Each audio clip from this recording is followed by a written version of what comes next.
সন্তান প্রসবের পর শতকরা 2 ভাগ মায়ের মানসিক সমস্যা দেখা দেয়। এসবের মধ্যে আছে প্রসবোত্তর মানসিক বিষণ্ণতা এবং প্রসবোত্তর মানসিক উন্মাদনা।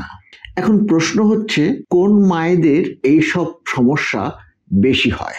যাদের সিজারের মাধ্যমে বাচ্চা হয়েছে তাদের, নাকি যাদের স্বাভাবিক প্রসব হয়েছে তাদের?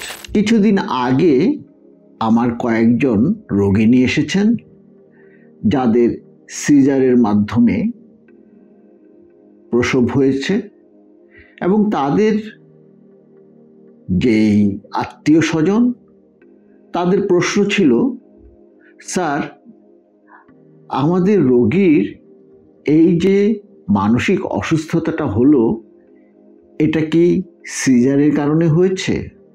এই প্রশ্নের দুটো অংশ আছে। একটি হচ্ছে সিজার করতে গিয়ে ডাক্তার কোনো সমস্যা করেছে কিনা যে কারণে এই অসুস্থতাটা হয়েছে, অথবা সিজার নিজে এজন্য কোনোভাবে দায়ী কিনা।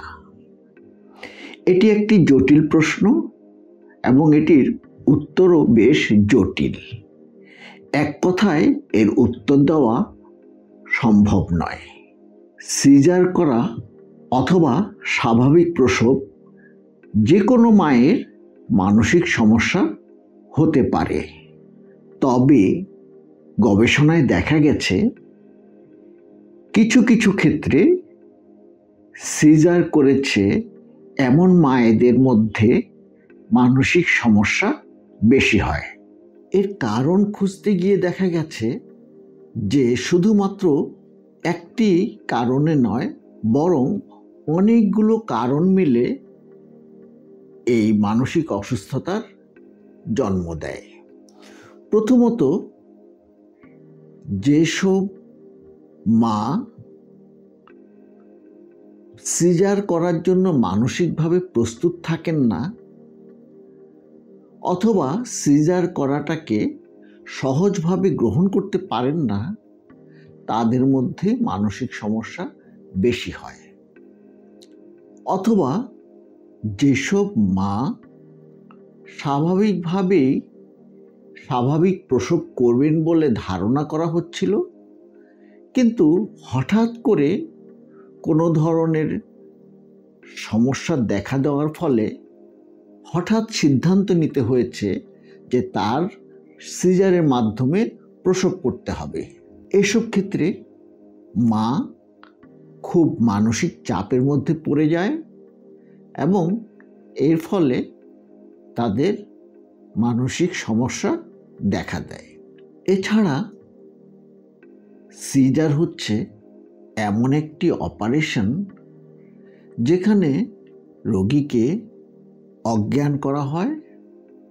আজকাল অবশ্য সম্পূর্ণ অজ্ঞান না করে শুধু কেবল শরীরের নিচের অংশটুকু বোধহীন করে সিজার করা হয়। তারপরও এটি একটি বড় অপারেশন যেখানে শরীরের 5টি স্তরকে কেটে একটি বাচ্চাকে বের করে আনা হয়।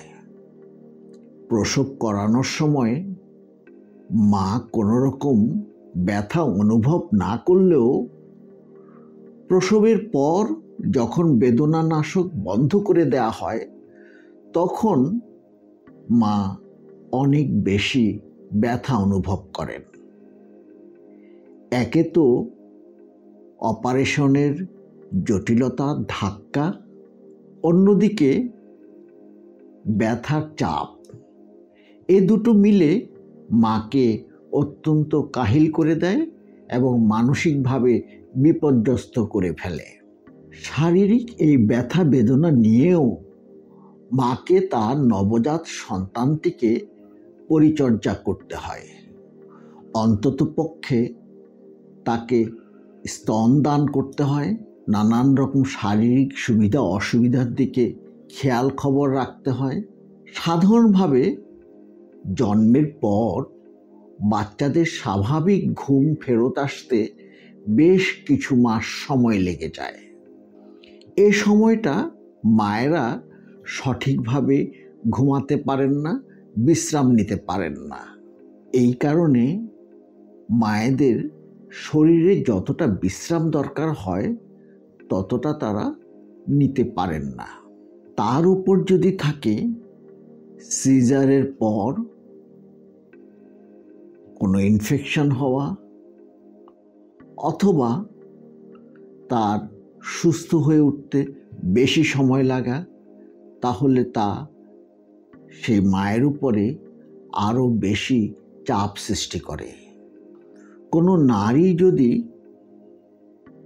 বিয়ের আগে অথবা বিয়ের পরে অর্থাৎ সন্তান জন্মদানের আগে মানসিক অসুস্থতায় ভুগে থাকেন, তাহলে সন্তান দানের পরে তার মানসিক অসুস্থতা হওয়ার সম্ভাবনা অনেক বেশি বেড়ে যায়।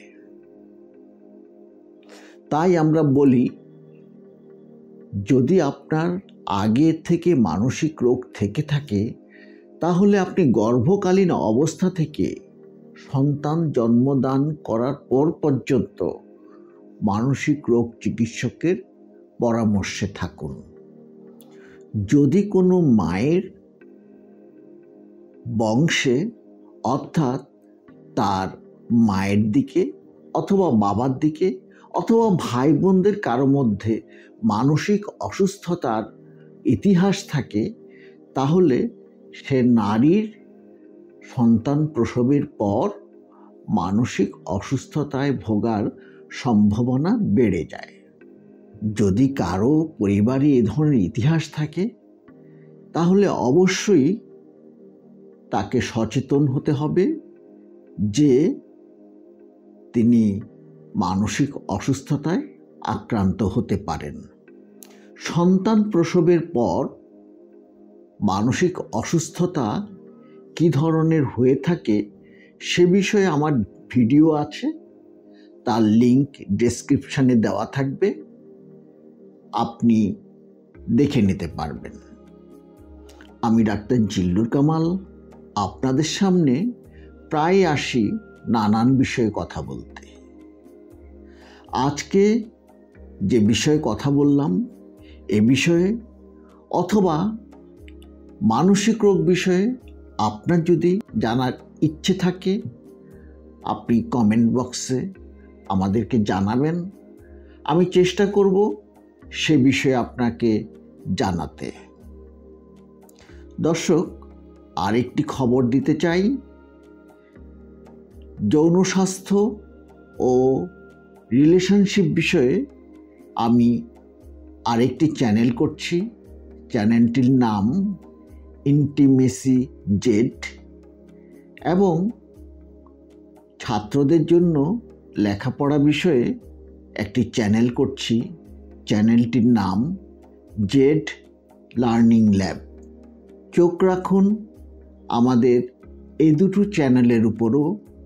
আশা করি চ্যানেলগুলো আপনাদের ভালো লাগবে। ভিডিওটি ভালো লাগলে লাইক, শেয়ার, কমেন্ট করবেন। দেখা হবে অন্য কোনো দিন অন্য কোনো ভিডিও নিয়ে। ততদিন ভালো থাকবেন। ধন্যবাদ।